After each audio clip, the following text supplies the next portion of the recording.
वो जो बेटी है ना, वो अपने बाप के सम्मान के लिए चुप है, उसको भी बोलने आता है। ऐसा नहीं है कि कीर्ति बच्ची है, उसको भी बोलने आता है, वो भी दो शब्द बोल सकती है।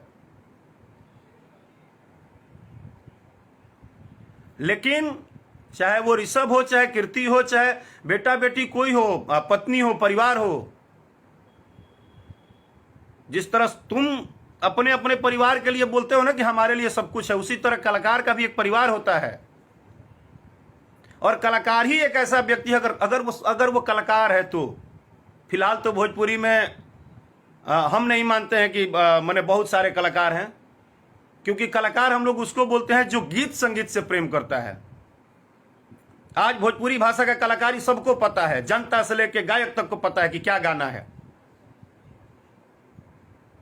वरना भोजपुरी के गवैया ये जितने लड़की के नाम पे और नौटंकी पे गा रहे हैं ना, इनको हारमोनियम धरवा के ना एगो गजल गवा दीजिए ढंग से,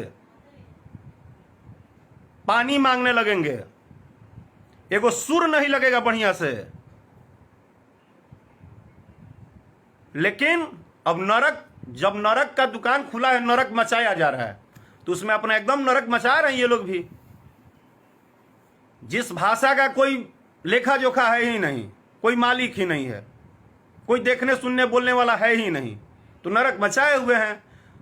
और उनसे भी हम तो बार बार बोले, उस गायक से महान वो यूट्यूबर हैं। वो यूट्यूबर कितने महान हैं जो अगर ये नरक मचाते हैं 10%, शर्म नहीं आता है यार किसी को कि सबका रोजी रोटी भोजपुरी भाषा से ही चल रहा है। लेकिन उसी भाषा को दिन रात छीछा लेदर करके रखे हैं सब।